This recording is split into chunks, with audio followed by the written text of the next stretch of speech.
어제 본문에서 여호사밧은 예후 선지자에게 책망을 받았습니다. 왕이 책망을 받으면 자존심이 많이 상했을 텐데 여호사밧은 과연 훌륭한 왕이었습니다. 다시 정신 차리고 하나님을 찾는 일을 시작합니다. 여호사밧은 자신이 넘어졌던 경험을 통해 많은 것을 배웠을 것입니다. 나라를 튼튼히 지키는 것은 강한 자와의 야합이 아니라는 것을 알게 되었을 것입니다. 하나님이 나라를 지키는 것을 깨달았을 것입니다. 무엇보다도 하나님의 말씀을 지키는 것이 얼마나 중요한지 그는 깨달았을 것입니다. 그렇다면 과연 그가 다시 하나님을 찾으며 시작한 일이 무엇이었을까요? 오늘 본문은 역대하 19장 4절부터 11절입니다. 묵상 제목은 하나님 되찾기 캠페인입니다.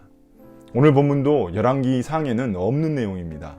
4절에서 그는 브엘세바에서부터 에브라임 산간 지역에 이르기까지 민정을 살피러 다닙니다. 전국을 순회하며 백성들을 살피고 그들이 하나님께 돌아오도록 했습니다. 전에는 지도자들과 제사장 레위인들을 전국 각지로 보내 율법 교육을 시켰습니다. 그런데 이번에는 본인이 직접 전국을 순회하며 신앙 부흥 운동을 일으키고 있습니다. 그가 진심으로 자신의 잘못을 회개하고 돌이켰다는 것을 알 수 있는 대목입니다. 그가 다시금 나라의 영적 지도자로서 온 백성들이 하나님을 찾도록 열심을 냈습니다.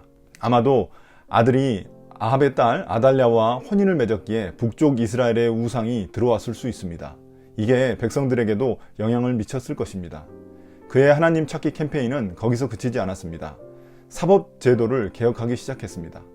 재밌는 것은 그의 이름 뜻 자체가 여호와께서 심판하신다는 의미를 가지고 있다는 것입니다. 그래서인지 그는 사법개혁에 힘을 기울입니다. 5절부터 7절에서 각 성읍에 재판관들을 세우고 그들이 공정한 재판을 하도록 명령합니다. 원리는 하나님의 말씀 그대로입니다. 사람을 기쁘게 하지 말고 주님을 기쁘시게 하라는 것입니다. 또한 한순간도 주님을 두려워하는 것을 잊지 말라고 말합니다. 이를 통해 백성들이 하나님의 말씀대로 살아갈 수 있도록 도왔습니다. 현재 우리나라에도 사법개혁에 대한 사람들의 열망이 큽니다. 사법제도가 불이하다고 사람들이 느끼기 때문입니다. 유전무죄, 무전유죄는 아직도 우리가 경험하고 있는 모습입니다. 8절부터 11절은 예루살렘의 종교 분쟁과 백성들의 송사를 담당할 재판관들을 세웠습니다. 그는 레위인 제사장 족장들 중 재판관을 임명했습니다. 그리고 그들에게도 동일한 명령이 주어집니다. 주님을 두려워하는 마음으로 온 마음을 다해 자신의 직분을 수행하라는 것입니다. 이 부분을 개역개정은 진실과 성심으로 번역하고 있습니다. 10절에 보면 예루살렘에 세워진 재판관들은 어느 성읍에서 살인하거나 하나님의 법을 어긴 경우 송사를 담당하게 될 것입니다. 아마도 지방에 지방법원이 있지만 서울에는 대법원이 있듯이 예루살렘에서 그런 역할을 했었던 것 같습니다. 예루살렘 법원이 대법원처럼 최종 판단을 하는 그런 위치를 담당했던 것 같습니다. 그러나 재판관들의 역할이 단지 공정한 재판을 하는 것에 그치지 않았습니다. 재판관들이 그 범죄자에게 경고하여 주님께 다시 범죄하지 못하도록 하는 역할도 담당했습니다. 하나님과의 깨진 관계가 다시 회복될 수 있도록 도와야 했습니다. 재판관들이 영적인 지도자로서의 역할을 했음을 의미하는 것입니다. 그래야 그 성읍이 앞으로 안전하고 평안할 수 있었기 때문입니다. 또한 여호사밧은 11절에서 각각의 지도자들에게 임무를 잘 배치했습니다. 여호사밧 자신은 최종 책임자가 되고 예배 관련 일들은 아마랴 대제사장에게 권한을 위임했습니다.